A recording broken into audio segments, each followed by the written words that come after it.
Hi guys, आज भौगोलिक खोज का थर्ड क्लास है जिसमें हम जानेंगे भौगोलिक खोजों के परिणाम के बारे में। अर्थात पूरे विश्व पर भौगोलिक खोज के कारण क्या क्या इफेक्ट, क्या क्या परिणाम पड़ा, उसका वर्णन करते हैं इसमें। सबसे पहले हम देखते हैं व्यापार वाणिज्य पर प्रभाव। भौगोलिक खोज के कारण व्यापार वाणिज्य पर बहुत ही महत्वपूर्ण प्रभाव पड़ा। नए नए क्षेत्रों की खोज करने से यूरोपीय देश उन देशों तक पहुंचकर अपने व्यापारिक संबंध को बढ़ाने लगे।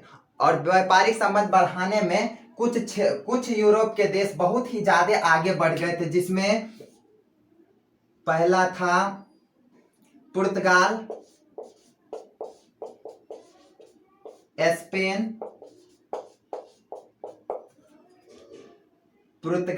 स्पेन, इंग्लैंड,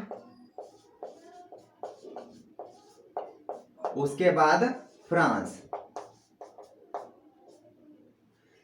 ये सब जितने भी यूरोपीय देश थे, ये व्यापार वाणिज्य को बढ़ाने, दूसरे देश से व्यापार बढ़ाने के मामले में काफी ज्यादा आगे थे। इसके बाद कुछ ये सब देश मिलकर कुछ अपना केंद्र बना लिए थे, जहां पर इनका व्यापार काफी ज्यादा चले। केंद्र बनाने के मामले में दो तीन केंद्र काफी ज्यादा महत्वपूर्ण थे, जिसका नाम है पेरिस, फ्रांस की राजधानी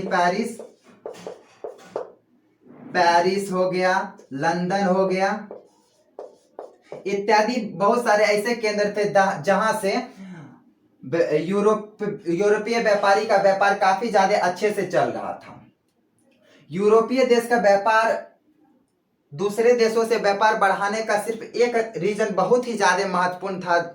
वो दूसरे देश से व्यापार इसलिए करते थे, दूसरे देश का खोज और व्यापार दोनों, क्योंकि वो अपने देश की अर्थव्यवस्था को सुदृढ़ तथा समृद्ध बनाना चाहते थे। दूसरे देश से व्यापार करते थे और व्यापार से जितना भी मुनाफा होता था उससे उसका देश क्या होता था, समृद्ध होता था।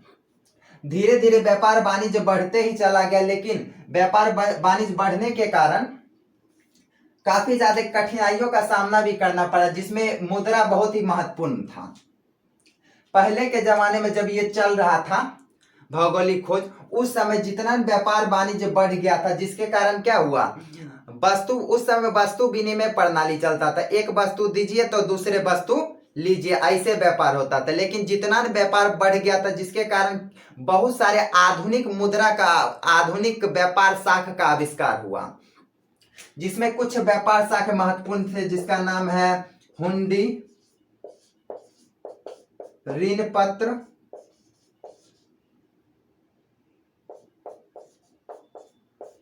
इत्यादि। ये सब हुंडी ऋण पत्र का निर्माण किया गया, क्योंकि जैसे मान के चलिए अमेरिका को भारत के साथ व्यापार करना है या इंग्लैंड को भारत के साथ व्यापार करना है, तो इंग्लैंड के पास गेहूं है तो भारत को गेहूं देगा, भारत के पास चावल है तो इंग्लैंड को वो चावल देगा। लेकिन उसको चावल का जरूरत नहीं होगा तो वो क्या करेगा, इसके पास तो सिर्फ चावल है। इसलिए जितने भी यूरोपीय देश थे, वे ये सब चीज से मतलब वस्तु विनिमय से काफी ज्यादा परेशान हो गए, जिसके कारण वो क्या किए, नए आधुनिक मुद्रा का आविष्कार किए व्यापार वाणिज्य के लिए। समझ गए। अब आगे देखते हैं औपनिवेशिक साम्राज्यों का विकास। अब देखिएगा, जैसे जैसे समय बीतता गया, पुर्तगाल और स्पेन व्यापार वाणिज्य के मामले में काफी ज्यादा पीछे होते गए, और इंग्लैंड और फ्रांस जैसे देश व्यापार वाणिज्य के मामले में काफी ज्यादा बढ़ोतरी करते गए, काफी ज्यादा विकास करते गए। उसी में औपनिवेशिक साम्राज्यों का विकास काफी महत्वपूर्ण है। इंग्लैंड और फ्रांस जैसे देश जो नए नए देशों का खोज करते थे, उसको अपना उपनिवेश बनाने लगे। धीरे धीरे क्या करने लगे, अपना उपनिवेश बनाने लगे। उपनिवेश अर्थात गुलाम बनाने लगे, जिसमें इंग्लैंड काफी ज्यादा आगे बढ़ गया था इस मामले में। इंग्लैंड क्या करता था,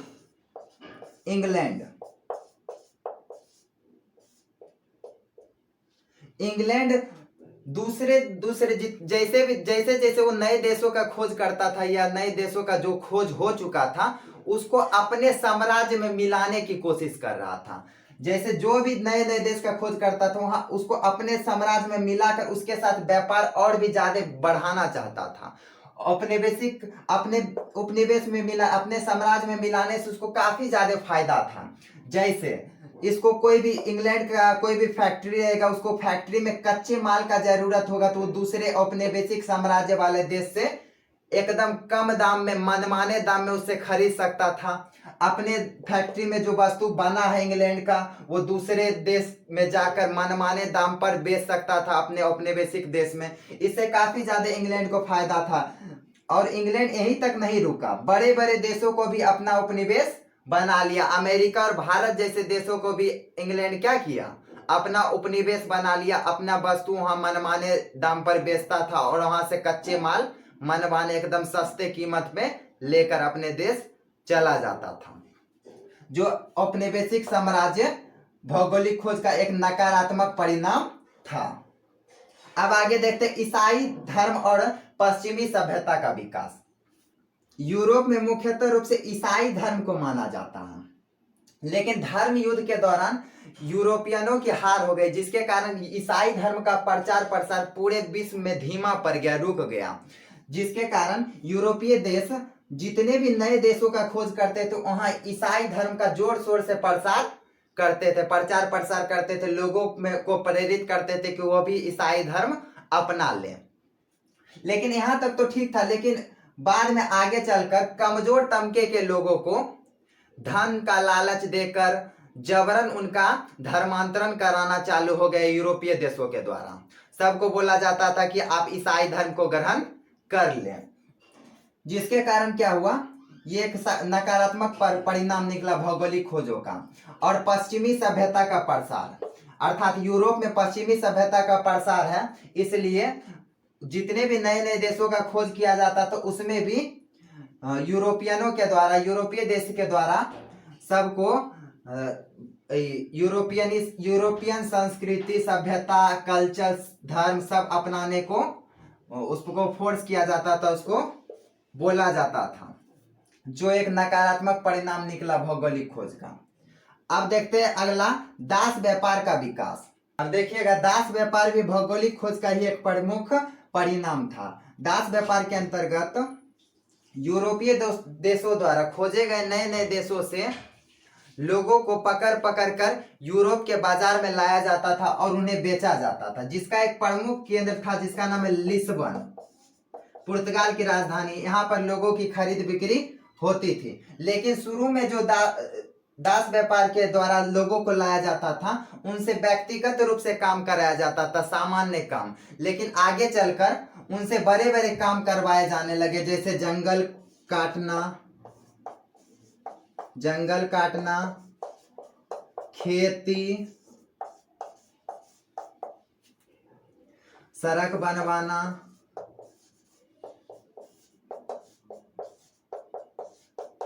इत्यादि काम कराए जाने लगे, जिससे क्या हुआ, उन पे काफी ज्यादा प्रभाव पड़ने लगा। उनको वेतन के रूप में कुछ भी नहीं दिया जाता था और उनके साथ काफी ज्यादा दुर्व्यवहार किया जाता था। उनका खाना पीना भी अच्छे तरीके से, रहन सहन भी नहीं दिया जाता था, जो एक भौगोलिक खोज की दृष्टि से एक बहुत ही नकारात्मक परिणाम निकला भौगोलिक खोज के लिए।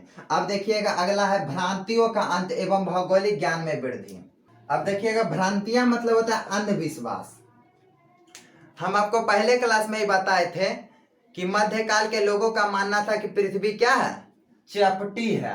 अंधविश्वास था कि पृथ्वी चपटी और समुद्र में अधिकतम दूरी तक जाएंगे, समुद्र के किनारों से गिरकर हम अनंत में विलीन हो जाएंगे, जबकि ऐसा बात नहीं था। लेकिन जैसे जैसे भौगोलिक खोज होते गए ऐसे ऐसे पता चलते गया, स्पष्ट होते चला गया कि ऐसा बात नहीं है, पृथ्वी चपटी नहीं, पृथ्वी गोल है।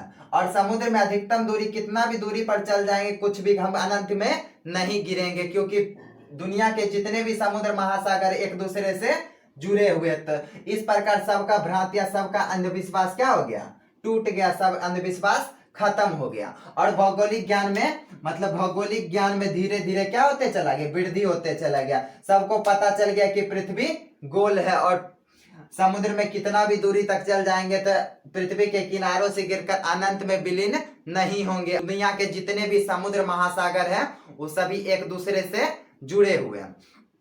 ये लॉन्ग टाइप का क्वेश्चन है, इसका क्वेश्चन आंसर लास्ट में हम फिर से आपको बताएंगे। अगले क्लास में हम जानेंगे पूरे भौगोलिक खोज चैप्टर का क्वेश्चन आंसर।